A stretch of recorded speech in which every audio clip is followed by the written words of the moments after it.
My parents told me, take everything that you want. You are dead to us, and you are no longer part of our family. And during that 10 weeks, my whole extended family called from Canada, from Norway, and all around the US, telling me I'm no longer part of the family. My name is Osman, and this is how I found the truth. My country fell into civil war. It started in 1990 and really escalated by 94. We had rivalry warlords that were trying to gain control when the government imploded. Due to that, my family had to leave. Somalis had a difficult choice that they had to make. They either had to go through the country up to Somaliland, or they had to go through the country and then risk being either robbed or children taken or killed, sadly. And so my family chose to go down near the coast on a boat. It took us 3 days, and in the midst of the traveling, on the second day, sadly, our boat tipped over. My father grabbed my mother and my younger brother. My two older sisters grabbed me and my younger sister, and sadly, that left my twin brother alone, and he drowned. Eventually, we got the boat tipped back over. We grabbed as much possessions as we could that could float, and we made our way to the Kenyan border. Once we got there, I was still emotionally broken by what just happened and the experience of losing my twin brother, that I was still emotionally distraught. At the border patrol, the gentleman felt the only way to get me to stop was to take his cigarette and burn it into my arm. That's the sad reality of civil war and trauma. Children don't know how to grasp it like adults do. I lost someone that's been there my whole life, and so yeah, I couldn't process it at that time. We stayed at the refugee camp in Nairobi for about 3 months. My parents couldn't take the conditions of it, and so we left to live with friends and family in Egypt. Then we moved on to France to stay with my aunt. By then, I had turned 6. We came to America. And then finally, we made our final destination, which was Minneapolis. We got really connected into the community. And so I immediately got enrolled into an Islamic school every Saturday and Sunday from 11 to 4. That's what I spent doing. When I was 14 years old, I did my recitation where I had to sit down in front of clerics that flew in from Saudi Arabia, and basically they would open the first page of the Quran and then they would shut it, and then I would have to continue reciting it. The best way to put it is like memorizing a 4-hour song.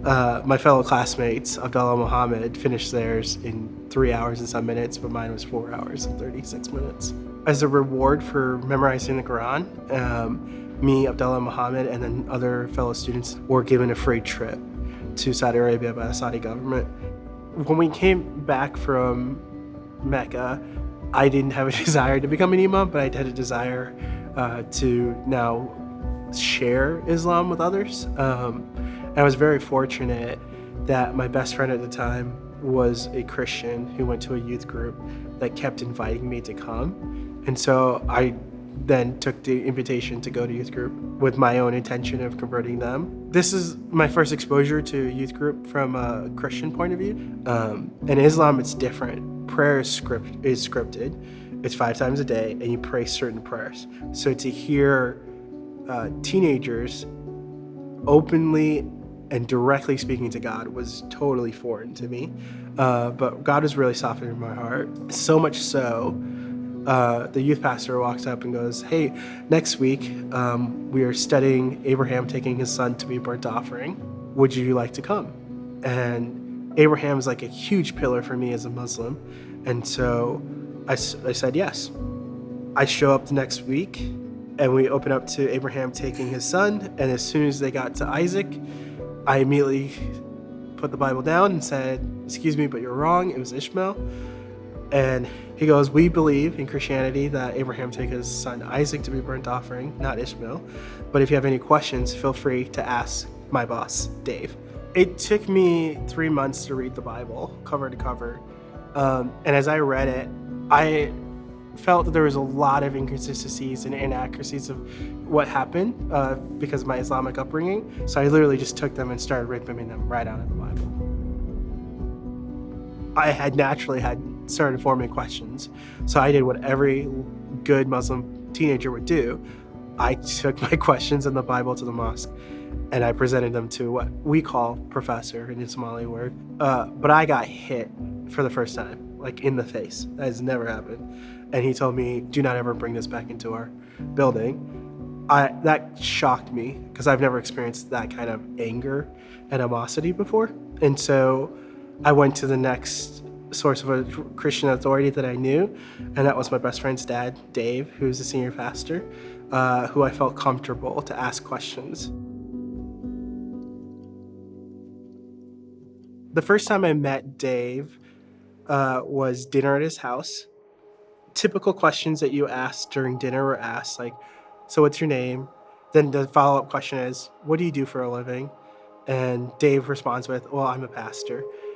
And I asked him, what's it like to send people to hell for a living? Because that's what I was taught. Dave politely responds back, well, that's a great question, and I would love to answer that. You're welcome to visit my office anytime, but for now, could you pass the peace?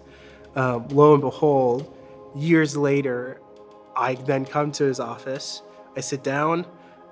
Dave is a little bit guarded. And then I finally just tell him, I've read this cover to cover.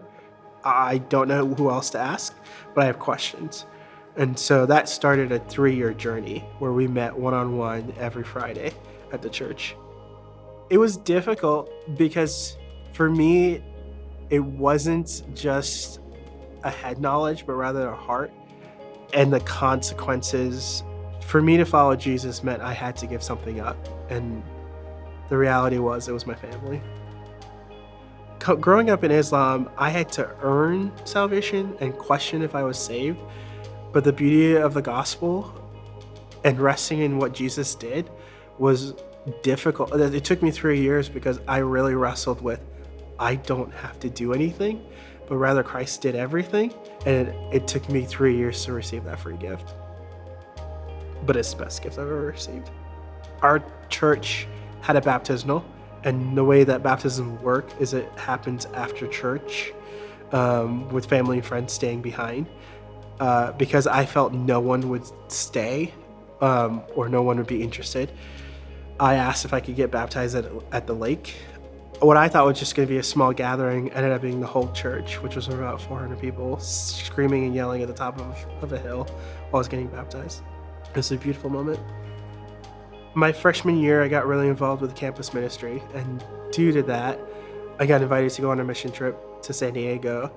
And then when I told my parents that I'm going on a mission trip, my parents told me, take everything that you want. You are dead to us, and you are no longer part of our family.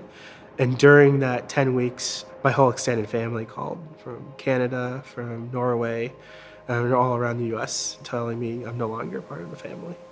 And so to hear from everyone that I was no longer part of the family was really hard. I was very fortunate that I was surrounded by brothers and sisters in Christ as I took this news and lamented the loss.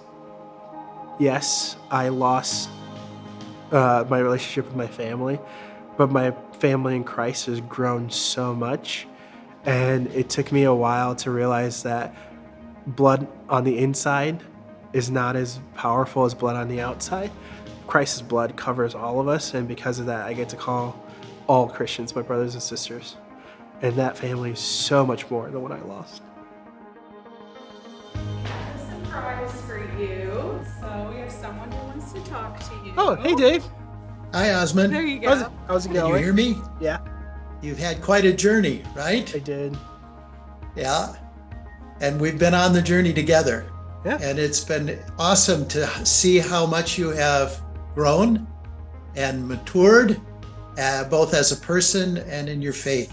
And we're very proud of you for what God has done in your life and what he's continuing to do. Oh. And so, well done. Oh, Well thank you. done. Yeah, I'm not crying, you're crying. Oh. By the way, I can't hear you. I love this. That's awesome. Well, thank you.